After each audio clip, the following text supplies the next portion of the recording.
The rain hammered my garage roof like 1,000 tiny fists demanding entry. I'd been out here for 3 hours, pretending to organize my toolbox while actually hiding from the cold silence that had settled over my house like morning frost. Jacqueline hadn't spoken more than 10 words to me all week, and those were mostly about bills or groceries. I'm Franklin Mercer, and I fix things for a living. Plumbing, electrical, whatever needs attention in this fading industrial town. What I couldn't fix, apparently, was my marriage. The garage door was cracked open just enough to let in the night air, and the sound of Brooke's voice drifting from the kitchen window above. My stepdaughter was on her phone again, probably talking to one of her college friends about how boring life was back home. "Mom's with Sebastian again," she said, and my wrench slipped from my fingers, clattering against the concrete floor. I froze, straining to hear more through the rain. "He says he'll take care of us both, just like old times, if she finally leaves Dad." The words hit me like a sledgehammer to the chest. Sebastian Delacroix, Jackie's ex-husband, the wealthy real estate mogul who'd left her 15 years ago for someone younger. The man she claimed to hate, whose name made her face twist with bitter resentment whenever it came up in conversation. Except now, apparently, his name was coming up quite frequently.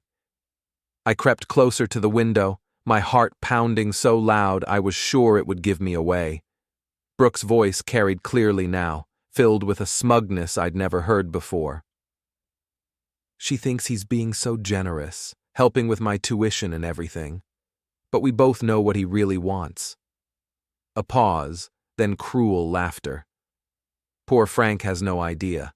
Sebastian says closure is expensive, but some things are worth the investment."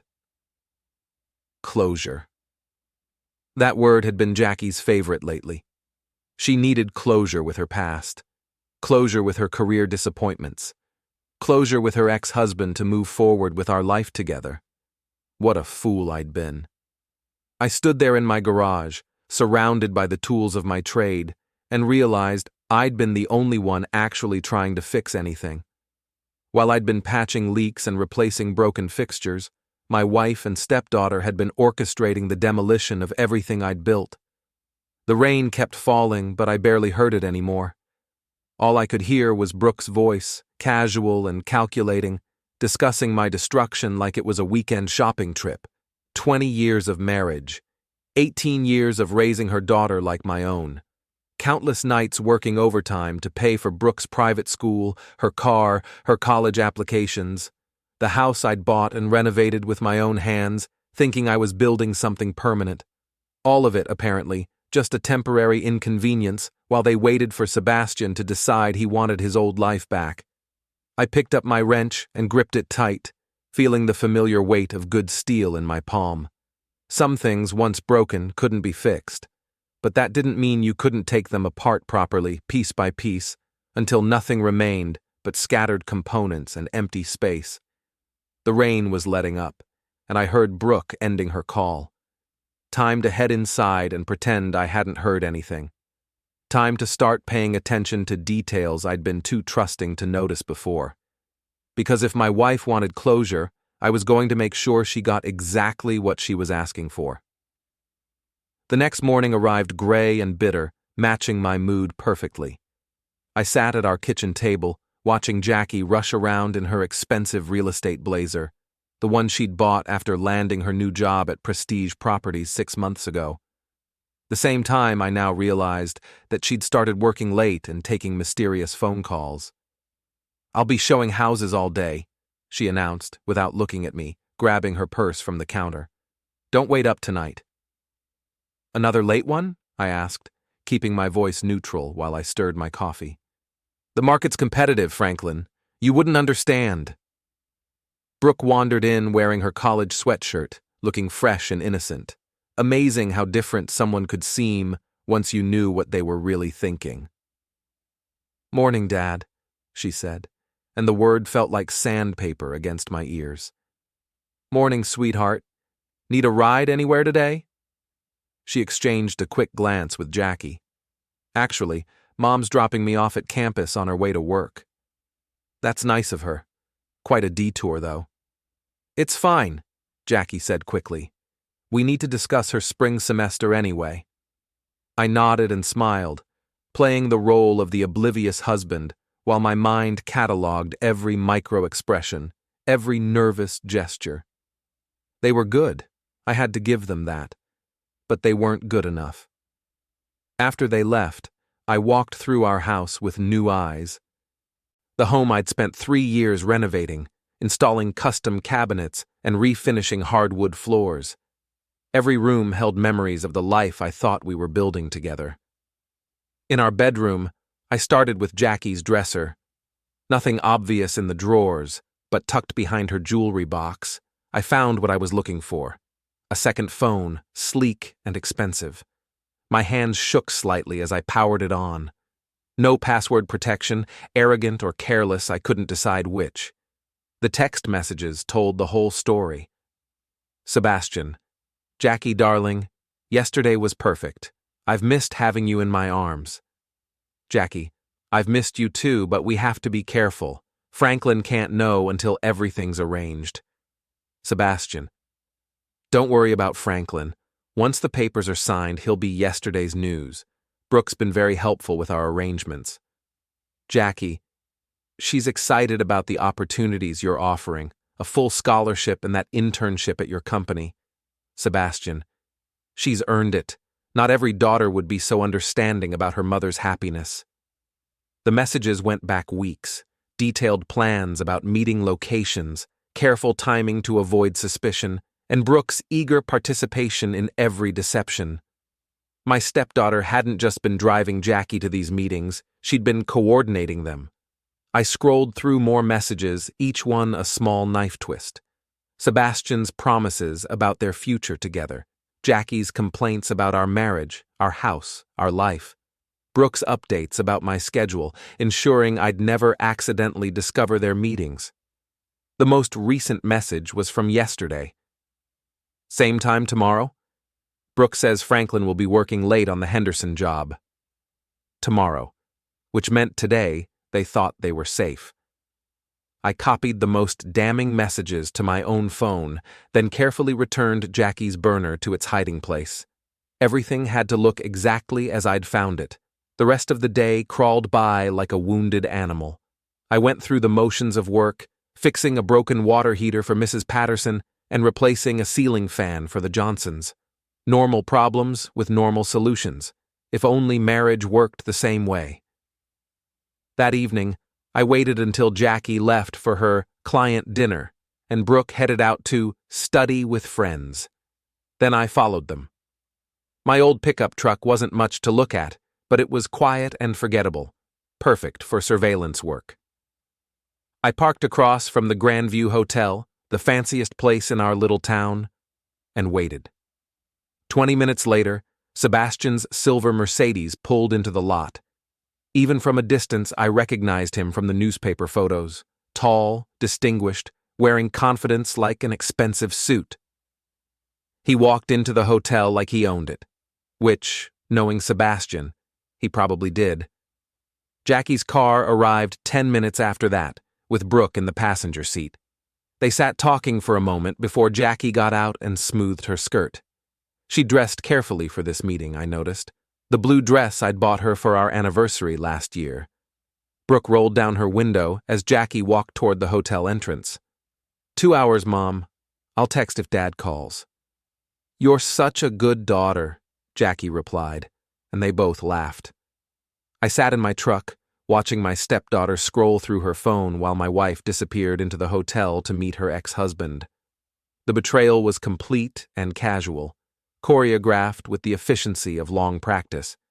But they'd made one crucial mistake. They'd underestimated Franklin Mercer. I pulled out a piece of paper and wrote a quick note. Closure is expensive. Hope you kept the receipts. Then I walked over to Sebastian's Mercedes and tucked it under his windshield wiper. As I headed back to my truck, I noticed Mrs. Henderson from down the street walking her dog near the hotel entrance.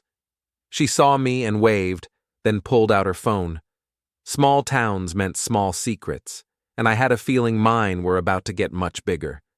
The game was starting, and for the first time in months, I felt like I had a move to make. Mrs. Henderson's phone call came the next morning at 7:30, just as I was finishing my coffee. "Franklin, dear, I hope you don't mind me calling so early." "Not at all, Mrs. Henderson. What can I do for you?" "Well, it's a bit awkward, but I saw you at the Grandview Hotel last night, and I was wondering if everything's all right with Jackie." My stomach dropped. "What do you mean?" "I saw her going into the hotel around the same time you were there. She was dressed so nicely, and there was that handsome man in the expensive car." Her voice trailed off meaningfully. "I'm sure it was just business, Mrs. Henderson. Jackie shows a lot of properties." "Oh, of course. I just thought, well, you know how people talk. I'd hate for there to be any misunderstandings." After I hung up, I realized the implications. Mrs. Henderson wasn't just being neighborly. She was giving me a warning. The whole town was about to know that Franklin Mercer's wife was meeting strange men at hotels. Jackie came down for breakfast, looking guilty and tired. She avoided eye contact while pouring her coffee. "How was your client dinner last night?" I asked. "Fine. Productive. We're looking at some commercial properties." "Anyone I know?" "Just investors from out of town. Nothing exciting." Brooke appeared in the doorway, already dressed for another day of classes. "Ready when you are, Mom." "Actually," I said, "I could drop Brooke off today. I'm heading that direction for a job." "That's not necessary," Jackie said quickly. "We have our routine. I insist. Besides, I'd like to spend some time with my daughter." The word daughter hung in the air like an accusation. Brooke shifted uncomfortably. "Thanks, Dad, but Mom and I need to discuss some school stuff. Maybe another time." They left together, and I watched from the window as they drove away. Their coordination was flawless, but I could see the cracks forming. Jackie's hands were shaking as she started the car. I spent the morning making calls and doing research. Sebastian Delacroix owned half the commercial real estate in the county.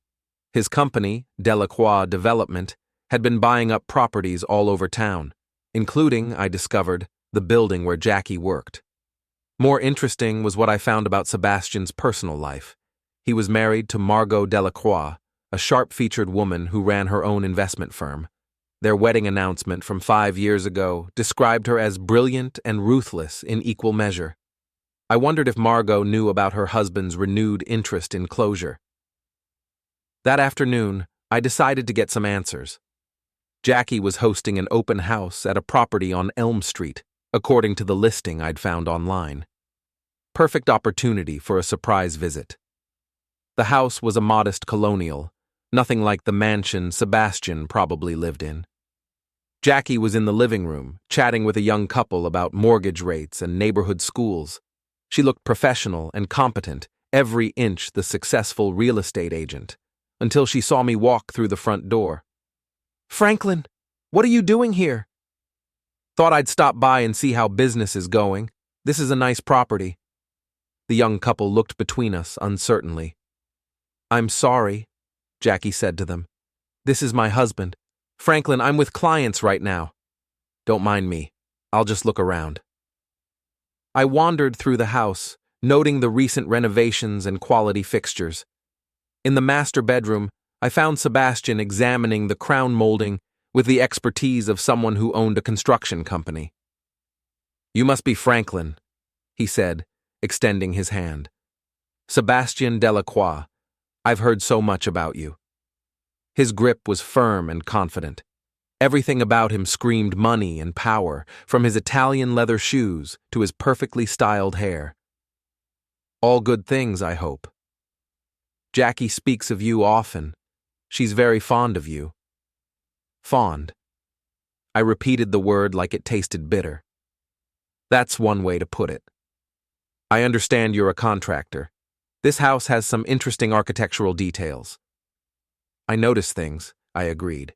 "Details that other people might miss." Something shifted in his expression. "I'm sure you do." We stood there for a moment, two men taking each other's measure. Then I smiled and patted him on the shoulder, maybe a little harder than necessary. Well, I should let you get back to your business. Nice meeting you, Sebastian. Outside, I walked past his Mercedes and casually dragged my house key along the driver's side door. Not deep enough to damage the paint, but enough to leave a mark. A reminder that Franklin Mercer wasn't as oblivious as everyone thought. That evening, Jackie was quiet during dinner. Brooke kept checking her phone and avoiding eye contact.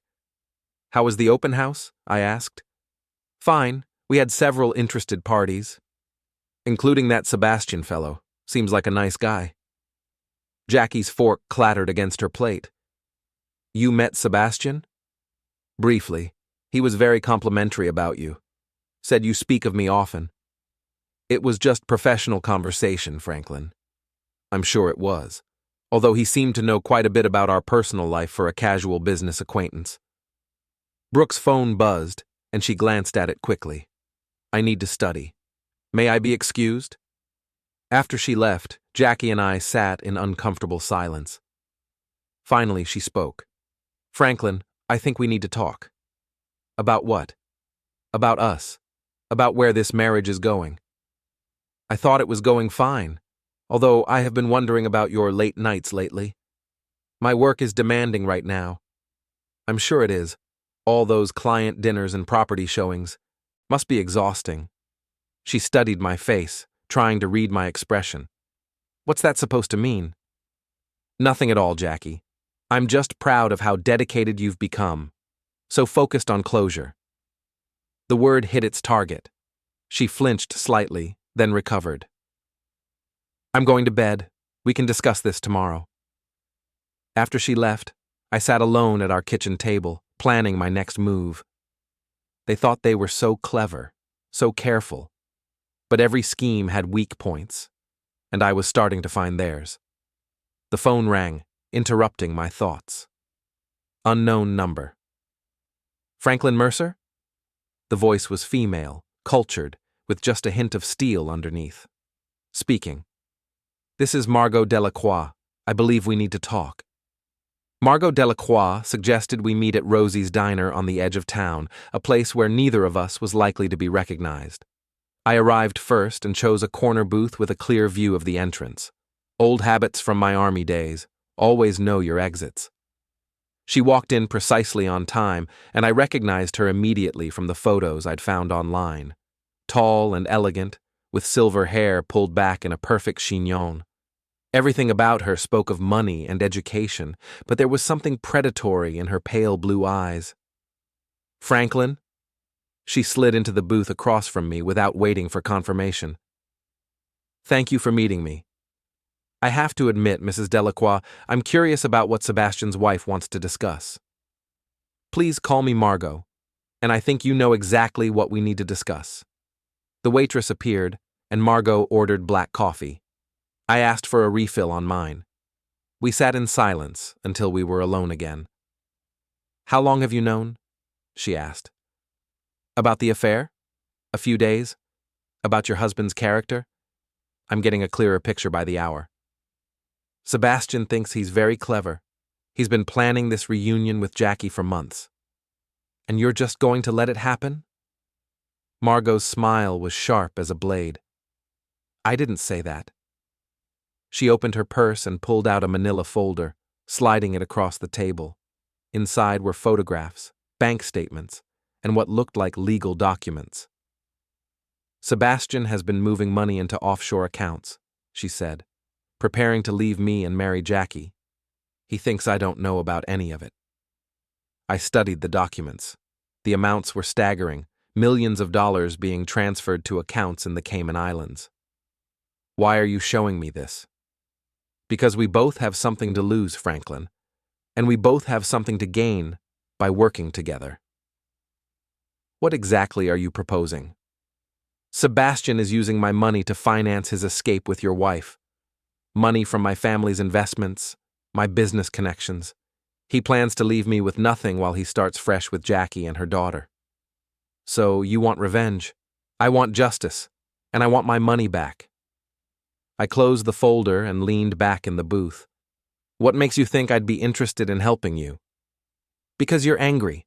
Because you've been betrayed by people you trusted, and because you're smart enough to know that going after Sebastian alone would be a mistake. She was right about all of it, but I wasn't ready to admit that yet. What did you have in mind? Sebastian's weakness has always been his arrogance. He assumes everyone around him is stupid, including you and me. We can use that against him. How? By giving him exactly what he thinks he wants, and then taking it all away. Margot outlined her plan over the next hour. It was elegant in its simplicity and devastating in its scope. Sebastian had been using shell companies to hide assets, but Margot had access to the real ownership documents. She could freeze his accounts, tie up his properties, and leave him financially ruined. But I need time, she said, and I need him to feel secure enough to make his final moves. That's where you come in. You want me to play the fool a little longer. I want you to let him think he's winning. Let Jackie think their plan is working. Meanwhile, we prepare our counterstrike. And what happens to Jackie and Brooke in all this? That depends on how merciful you're feeling when the time comes.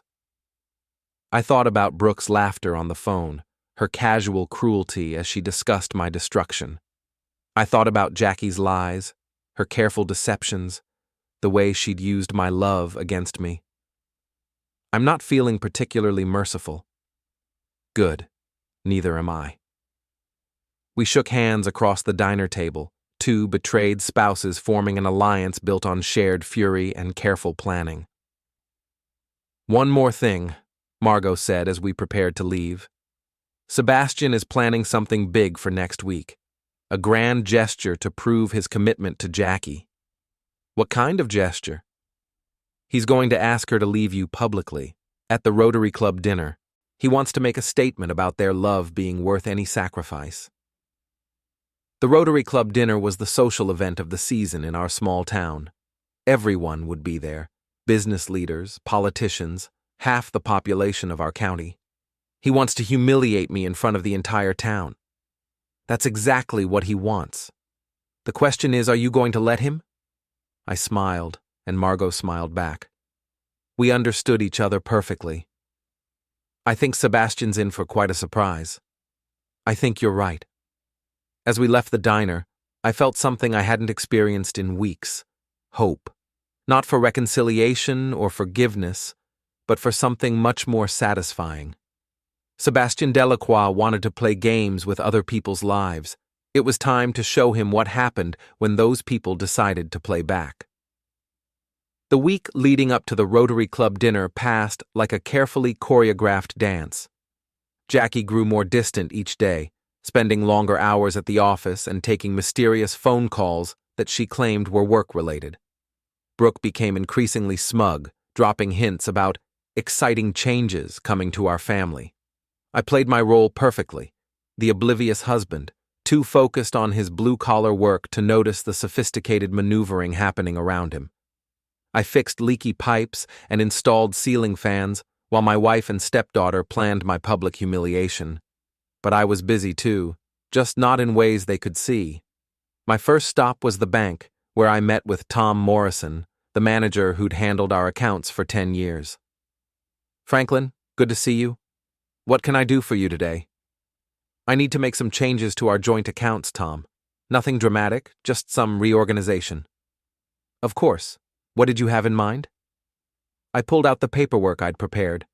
I want to transfer most of our savings to a new account. For a business investment. Tom reviewed the documents. Everything was legal and properly notarized. I'd learned a lot about financial planning over the years, more than Jackie realized. This is a substantial amount, Franklin. Does Jackie know about this transfer? She's been so busy with her real estate career, I didn't want to bother her with the details. But she's authorized on all our accounts, so there shouldn't be any problems. There weren't. Within an hour, nearly $60,000, our entire life savings, was sitting in a new account that only I could access. Next, I visited David Chen, a lawyer I'd done some electrical work for last year. David specialized in property law, and he owed me a favor. Franklin, how's the family? That's actually what I wanted to discuss with you, David. I need some legal advice. I explained my situation carefully, leaving out the more inflammatory details. David listened with professional interest. You want to protect your assets in case of divorce proceedings? I want to be prepared for any possibility. Smart thinking. Let me draw up some papers for you. By Thursday, I had everything in place. The house was listed with a different real estate agency, not Jackie's company, and set to go on the market Monday morning. Our savings were secured in an account she couldn't touch, and I had an appointment with an offshore banking specialist in Miami for the following week. Margot and I met twice more to coordinate our plans. She'd been busy too, quietly documenting Sebastian's financial movements and preparing legal challenges to his asset transfers. He's getting sloppy, she reported during our second meeting. Overconfident? Yesterday he transferred another $2 million to the Cayman accounts. Money he doesn't actually have. Money that belongs to my investment partnerships. When this comes out, he'll face fraud charges along with everything else. And Jackie? She's been named as a beneficiary on several of those accounts. Whether she knew it or not, she's now legally implicated in Sebastian's financial crimes. The irony was perfect. Jackie thought she was trading up from her blue-collar husband to a wealthy sophisticate. Instead, she was about to become an accessory to embezzlement. Friday evening, Jackie spent an unusual amount of time getting ready for what she claimed was a client appreciation dinner. She wore her best dress and jewelry and spent 40 minutes on her makeup. "You look beautiful," I told her, and meant it. Even knowing what I knew, part of me still remembered the woman I'd fallen in love with 20 years ago. "Thank you, Franklin. That's sweet of you to say. Will you be late tonight?" "Probably. You know how these business events go." "I do indeed." After she left, I called Barney Rodriguez, my old friend who ran the boxing gym downtown.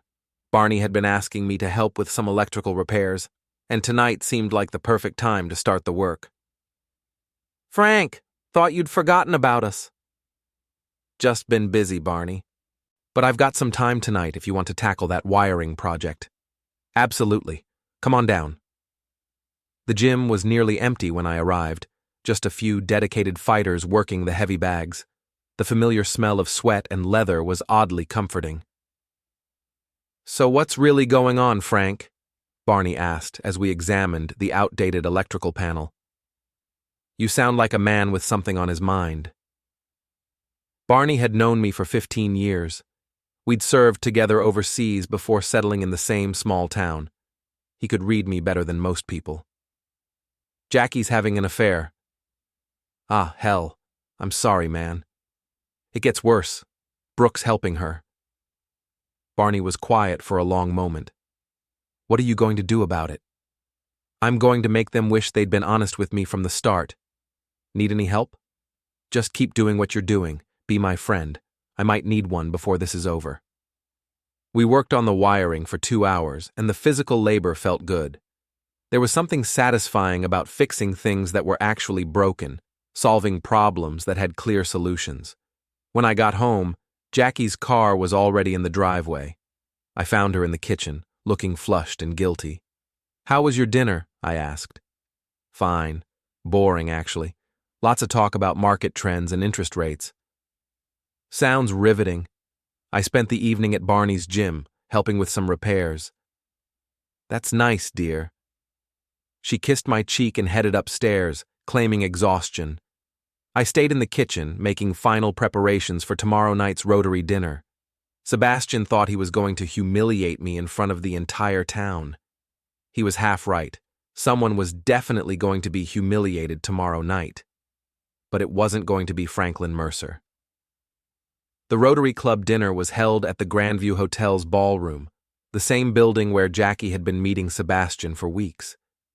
The irony wasn't lost on me as I adjusted my tie in our bedroom mirror. "You look handsome, Franklin," Jackie said, though she barely glanced in my direction. She was focused on her own reflection, smoothing an elegant black dress that probably cost more than I made in a week. "Thank you. You look beautiful yourself." "Are you sure you want to go tonight? These events can be rather dull if you're not involved in the business community." I wouldn't miss it. Besides, I'm curious to meet some of your new colleagues. Something flickered across her face. Anxiety, maybe guilt. Of course. I'm sure everyone will be delighted to meet you. Brooke appeared in the doorway, dressed in a sophisticated outfit that made her look older than her 21 years. Ready to go? You're coming too? I asked. Sebastian invited me as his guest. He thought it would be nice for me to network with local business leaders. How thoughtful of him. The three of us rode to the hotel in uncomfortable silence. Jackie stared out the window, Brooke texted constantly, and I mentally reviewed my plans for the evening. The ballroom was packed with the town's elite, bank presidents, shop owners, politicians, and their spouses. Everyone was dressed in their finest, sipping cocktails and discussing property values and municipal bonds. Sebastian held court near the bar, resplendent in a tailored tuxedo that probably cost more than my truck. He saw us enter and immediately began making his way over, stopping to shake hands and exchange pleasantries with other guests. Jackie, darling, you look absolutely radiant. He kissed her hand with theatrical gallantry, then turned to me. Franklin, so glad you could make it. Wouldn't have missed it for the world. And beautiful Brooke. He embraced my stepdaughter warmly. I have some people I'd like you to meet. Potential mentors for your career. I watched him guide Brooke away, his hand resting possessively on her shoulder. The sight made my stomach churn, but I maintained my pleasant expression. He's very generous with Brooke, I observed to Jackie. He's just being kind. He knows how important her future is to me. To us, I corrected. Of course, to us. Dinner was served at 8 o'clock. I found myself seated at a table with several local business owners and their wives, while Jackie was placed at the head table with Sebastian and other VIPs. Brooke sat nearby, basking in the attention of successful adults who treated her like an equal. The conversation at my table was polite but condescending. These people saw me as Jackie's blue-collar husband, someone to be tolerated rather than included. They discussed investments and market strategies, while I smiled and nodded, playing the role of the simple tradesman. Franklin works in construction, one woman explained to her husband, as if I weren't sitting right there. How interesting, the husband replied without interest. Actually, I'm more of a problem solver, I said. I find broken things and figure out how to fix them, or sometimes how to take them apart properly. Something in my tone made them look at me more carefully, but before anyone could respond, Sebastian stood up and tapped his wine glass for attention. Ladies and gentlemen, if I could have your attention for a moment. The ballroom fell silent. This wasn't part of the scheduled program. Sebastian was going off script. I'd like to take this opportunity to share some wonderful news with all of you. As many of you know, I've been working closely with Jackie Mercer on several important real estate projects. He gestured toward Jackie, who looked surprised and pleased by the attention. What you might not know is that our professional relationship has blossomed into something much more personal. Jackie has reminded me what it means to find true love, and I'm thrilled to announce that she has agreed to become my wife. The ballroom erupted in surprised murmurs. I felt every eye in the room turn toward me, waiting for my reaction. Jackie looked stunned. This wasn't how they'd planned it. Sebastian continued, his voice carrying clearly through the room. I know this might seem sudden to some of you, but when you find the person you're meant to be with, why wait? Jackie will be filing for divorce from her current husband, and we plan to marry as soon as possible. Now, the murmurs turned to gasps. This was scandal on a level our small town rarely witnessed. I stood up slowly, my chair scraping against the floor in the sudden silence. Sebastian smiled at me with false sympathy. Franklin, I hope you can understand. These things happen. Jackie deserves to be with someone who can give her the life she's always wanted. I walked toward the head table, my footsteps echoing in the quiet ballroom. Jackie's face had gone pale, and Brooke looked like she wanted to disappear into the floor. When I reached Sebastian, I extended my hand. He shook it confidently, still playing the gracious victor. "Congratulations," I said loudly enough for everyone to hear. "I hope you'll be very happy together." Then I pulled him close, as if for an embrace, and whispered in his ear, "Check your bank account, Sebastian. Tonight." His confident smile wavered slightly, but he recovered quickly. "Thank you for being so understanding, Franklin. That means a great deal to both of us." I turned to address the room, my voice carrying clearly to every corner. "Ladies and gentlemen, I want to thank you for witnessing this moment. It's not every day a man gets to see his wife's true character displayed so publicly." I paused, letting the words sink in. Sebastian is absolutely right. Jackie deserves to be with someone who can give her the life she's always wanted. Someone who shares her values and priorities. I'm just sorry it took me 20 years to realize we weren't a good match. The crowd was completely silent now, hanging on every word. "I wish them both the very best. And Brooke, sweetheart, I hope the tuition money Sebastian promised you was worth it." Brooke's face crumpled, and several people turned to stare at her with new understanding. I walked toward the exit, then paused and turned back. "Oh, and Jackie, you might want to call the bank tomorrow. I've made some changes to our accounts. Consider it my wedding gift to the happy couple." The ballroom erupted as I left, voices raised in shock and speculation. I could hear Jackie calling my name, but I didn't look back. Outside, I pulled out my phone and sent a single text message to Margot. "It's done." Her reply came immediately. "Perfect timing. Sebastian's about to have a very interesting evening." I drove home through the quiet streets, past the houses I'd wired and the businesses I'd repaired. Tomorrow, this town would be buzzing with gossip about the Rotary dinner. But tonight, I had work to do. The real show was just beginning. I was sitting in my kitchen at midnight drinking coffee and reviewing bank statements when Jackie and Brooke finally came home. I heard their car doors slam and their hushed, urgent voices as they approached the house. The front door opened cautiously, as if they weren't sure what they might find inside. "Franklin," Jackie called out. "We need to talk." "In here," I replied calmly. They appeared in the kitchen doorway, looking disheveled and shaken.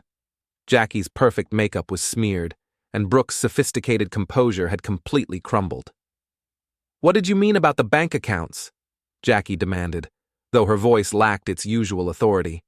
"Exactly what I said. I've made some changes." I slid a folder across the table toward her. Inside were copies of all the transfer documents, account closures, and new banking arrangements. Jackie's hands shook as she reviewed the papers. "You can't do this. These are joint accounts." "We're joint accounts. I closed them this afternoon. The money is now in an account that only I can access. That's our life savings, Franklin. Our security." "Our security?" I laughed, and the sound was harsh in the quiet kitchen. "Jackie, you were planning to leave me for another man. What exactly did you think was going to happen to our joint finances?" Brooke stepped forward, tears streaming down her face. "Dad, please, I can explain." "Can you? Please go ahead. Explain how you've been driving your mother to meet her ex-husband for weeks. Explain how you've been coordinating their affair. Explain how you sold out the man who raised you for the promise of college tuition and a car." "It wasn't like that." "It was exactly like that, Brooke. I heard you on the phone, remember? Poor Frank has no idea."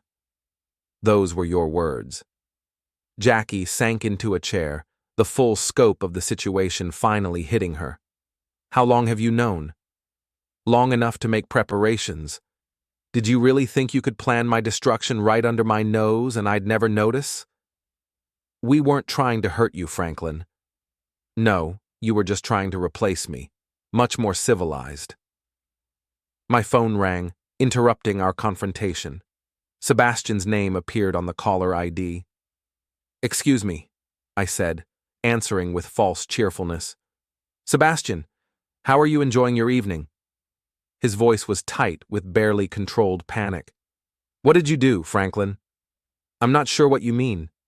My accounts, they've been frozen. All of them. That sounds like a problem you should discuss with your wife. Margot? What does she have to do with this? Everything, Sebastian. She's been watching your financial activities for months, moving money that doesn't belong to you, setting up offshore accounts, embezzling from her investment partnerships. Did you really think she wouldn't notice? The silence on the other end was deafening. You see, Sebastian, you made the same mistake with Margot that you made with me. You assumed she was too stupid to figure out what you were doing.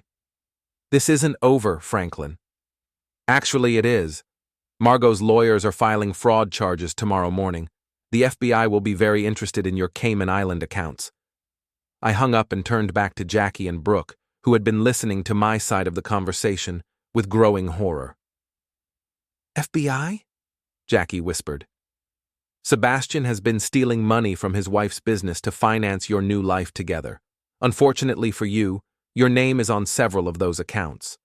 Whether you knew about the source of the money or not, you're now legally implicated. Jackie's face went white. I didn't know. I swear I didn't know where the money came from. That's between you and the federal prosecutors. Brooke collapsed into a chair, sobbing. What's going to happen to us? That depends on a lot of factors that are no longer my concern. I stood up and walked to the window, looking out at the house I'd renovated with my own hands. Tomorrow, there would be a for sale sign in the front yard. Where are you going? Jackie asked. Away from here, away from this mess you've created. Franklin, please, we can work this out. I made a mistake, but we can fix this. I turned to look at her, really look at her, for what I knew would be the last time. Jackie, some things can't be fixed. Some things are broken beyond repair. What about Brooke? She's still your daughter. No, I said quietly. She's not. A daughter doesn't betray her father for money. A daughter doesn't coordinate her mother's affair. A daughter doesn't laugh about destroying the man who raised her. Brooke looked up at me through her tears. I'm sorry, Dad. I'm so sorry. I know you are, Brooke. But sorry doesn't change what you did. Sorry doesn't give me back the family I thought I had. I walked toward the kitchen door, then paused. You should both pack whatever you need tonight. Tomorrow this house goes on the market. The utilities will be disconnected by the end of the week. Where are we supposed to go? Jackie demanded. I suggest you call Sebastian, though I suspect he's going to have his own housing problems very soon. As I headed upstairs to pack my own belongings, I could hear them crying and arguing behind me. 20 years of marriage, 18 years of raising Brooke, and it all came down to this: 2 women who had betrayed me completely, sitting in my kitchen, finally understanding the cost of their choices. My phone buzzed with a text from Margot. Sebastian just called. He's panicking. The plan worked perfectly. I typed back, good. Phase 2 begins tomorrow. Because this wasn't just about revenge anymore. This was about justice. And justice, I was learning, was a dish best served with careful planning and perfect timing. Sebastian Delacroix had wanted to play games with other people's lives. Now he was about to learn the rules of a game he'd never played before, one where Franklin Mercer held all the cards. 3 days later, I was sitting in a coffee shop in Miami, reviewing offshore banking documents with a consultant named Maria Santos. She was efficient and professional, asking no unnecessary questions about why I needed to move money quickly and quietly. The transfers are complete, Mr. Mercer.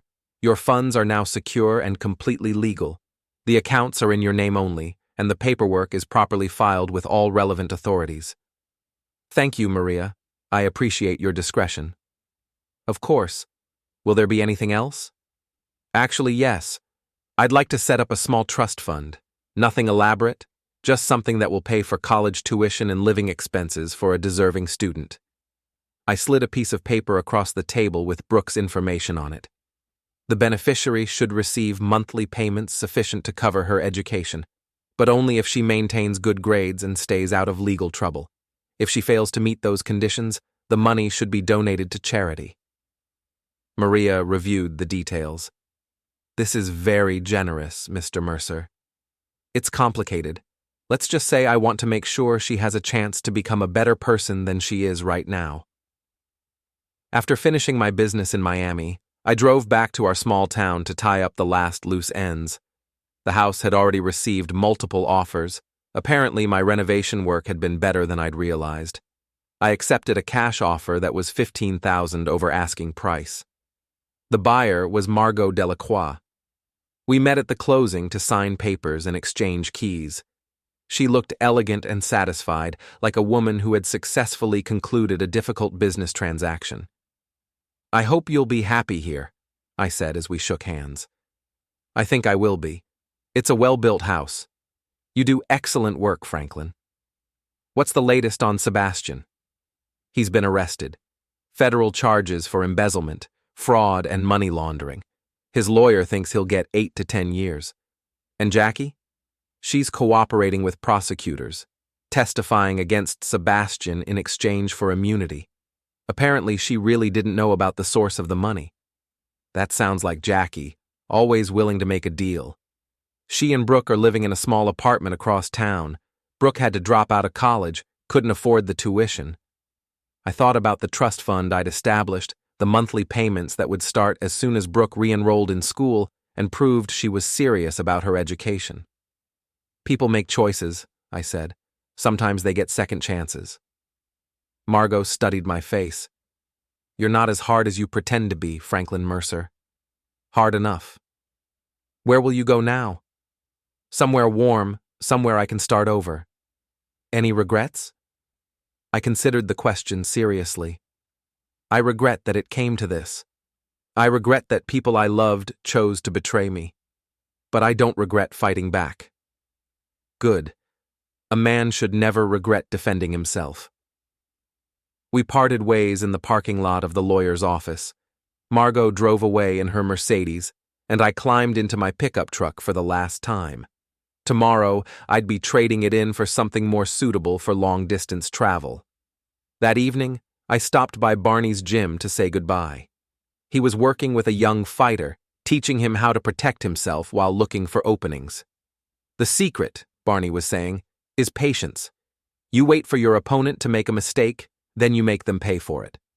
Good advice for boxing. Good advice for life. Frank, heard you're leaving us.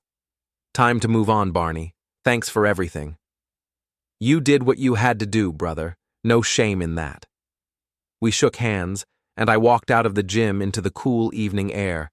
Tomorrow, I'd be gone from this town forever, but tonight I had one last stop to make. The Grandview Hotel bar was nearly empty when I walked in. I ordered a whiskey and sat at a corner table, thinking about the past few weeks and the strange turn my life had taken. A familiar figure appeared in the doorway, Jackie, looking older and more tired than I'd ever seen her. She spotted me immediately and walked over hesitantly. May I sit down? I gestured to the empty chair across from me. I heard you're leaving town, she said. Nothing left for me here. Franklin, I want you to know that I never meant for things to go this far. I never wanted to hurt you. But you did hurt me, Jackie. You and Brooke both. I know. I've made terrible mistakes and I'll have to live with them for the rest of my life. We all make choices. We all live with the consequences. She was quiet for a long moment, staring at her hands. Sebastian lied to me about everything. The money, his intentions, his feelings. I was so foolish. Yes, you were. Can you ever forgive me? I finished my whiskey and stood up. Jackie, forgiveness is something you have to earn. From yourself, from Brooke, from the people you've hurt. I can't give you what you're looking for. What am I supposed to do now? The same thing I'm doing. Start over. Try to become a better person than you were. I left her sitting in the hotel bar, staring at her reflection in the window. Tomorrow, she'd wake up in her small apartment and face another day of consequences. But that was her journey now, not mine. As I drove through town one last time, Past the houses I'd wired and the businesses I'd repaired, I felt something I hadn't experienced in months. Peace. Franklin Mercer, the trusting husband and devoted stepfather, was gone forever. But the man who had taken his place was stronger, smarter, and no longer willing to be anyone's fool. The road ahead was long and uncertain, but it was mine to travel. And for the first time in 20 years, that felt like enough. In my rearview mirror, the lights of the town grew smaller and smaller until they disappeared entirely, swallowed by the darkness behind me. I kept driving toward the horizon, toward whatever came next, leaving the wreckage of my old life exactly where it belonged. In the past.